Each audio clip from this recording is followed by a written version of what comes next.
أعوذ بالله من الشيطان الرجيم. بسم الله الرحمن الرحيم. أشهد أن لا إله إلا الله وأشهد أن محمدا رسول الله. رضيت بالله ربا وبالإسلام دينا وبمحمد نبيا ورسولا. ربي زدني علما وارزقني فهما. آمين يا رب العالمين. Anak-anakku yang soleh dan solehah, kalian kelas 1 sekolah dasar, kita masih belajar pendidikan agama Islam dan budi pekerti. Pada pelajaran 10, perilaku terpuji. Setelah kalian kemarin mempelajari tentang berkata yang baik pada materi yang pertama di pelajaran ke-10, maka sekarang adalah materi yang kedua, hormat dan patuh. Anak-anakku yang soleh dan solehah, ayah dan ibu adalah orang tua kita. Kita harus patuh dan hormat kepadanya. Hormat dan patuh adalah perilaku terpuji. Hormat dan patuh kepada orang tua. Maknanya apa hormat? Makna orang tua bagi anak coba. Orang tua itu memiliki kedudukan tinggi dalam Islam. Setiap anak memiliki kewajiban untuk berbuat baik terhadap kedua orang tuanya. Kasih sayang yang tulus yang diberikan orang tua tidak akan mampu dibayar dengan uang oleh seorang anak. Apalagi kasih sayang seorang ibu. Sejak dari mengandung di dalam perut, kemudian melahirkannya, kemudian memelihara kalian sampai besar, tumbuh dewasa, tumbuh besar sampai kelas 1 misalnya. Sekarang ya. Nah, itu semua merupakan apa? Jasanya dari orang tua kalian. Keutamaannya apa? Kita berbakti kepada orang tua, kita hormat dan patuh kepada orang tua. Yang pertama, sebagai penghapus dosa besar. Yang kedua, dipanjangkan usianya. Siapa yang dipanjangkan usianya? Baik kita sendiri maupun orang tua kita. Kemudian yang ketiga, akan dilimpahkan rezeki dari Allah Subhanahu wa taala karena kalau kita selalu hormat dan patuh kepada orang tua. Kemudian akan mendapatkan bakti yang sama dari anak keturunannya nanti kalau sudah dewasa ya. Kemudian dimasukkan ke dalam surga. Surga itu tempat kenikmatan apapun yang ada. Kalau kalian menginginkan sesuatu, pasti akan diberikan. Tempatnya sangat indah, itulah surga. Berbakti kepada kedua orang tua. Ada sebuah hadis yang mengatakan, ridhallahi fi ridhal walidain wa sukhtullahi fi sukhtil walidain. Keridhaan Allah bergantung kepada keridhaan kedua orang tua, dan kemurkaan Allah tergantung kepada kemurkaan orang tua.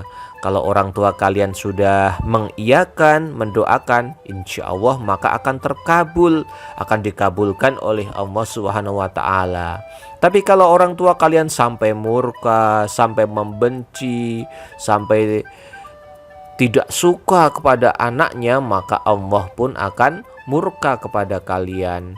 Itulah hubungan antara kita dengan orang tua kita. Paling sedikit bagaimana? Paling sedikit supaya kita berbakti dengan orang tua, kita berdoa. Bagi yang masih punya orang tua ataupun kalian juga yang mungkin orang tuanya sudah meninggal dunia, ini paling sedikit adalah kita berdoa. Doa untuk orang tua. Ini adalah bukti kita hormat dan patuh kepada orang tua. Apa doanya? Contohnya ini ya. Rabbighfirli wali walidayya warhamhuma kama rabbayani shaghira. Bisa? Coba bersama-sama. Rabbighfirli wali walidayya warhamhuma kama rabbayani shaghira. Sekali lagi ya, doa untuk orang tua. Rabbighfirli wali walidayya warhamhuma kama rabbayani shaghira. Artinya, ya Tuhanku, ya Allah, ampunilah dosaku dan dosa ayah serta ibuku, dan kasihanilah mereka, sayangilah mereka sebagaimana kasih mereka atau sebagaimana mereka menyayangiku di waktu sewaktu aku masih kecil. Itulah doa untuk orang tua.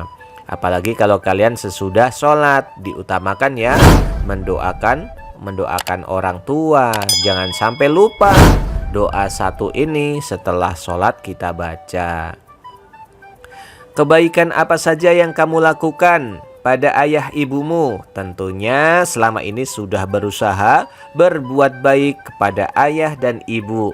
Contohnya misalnya ya, 1.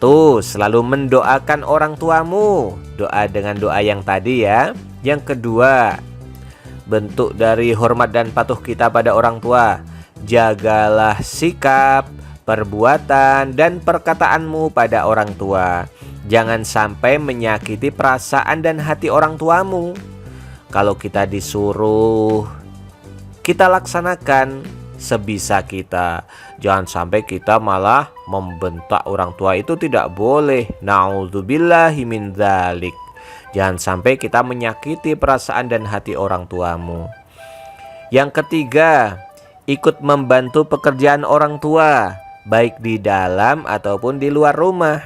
Misalnya di dalam rumah, kalian bisa menyapu rumah, menyapu lantai rumah, laksanakan.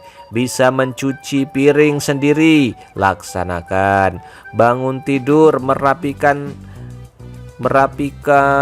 kasurnya, merapikan tempat tidurnya, laksanakan. Kalau di luar rumah bagaimana?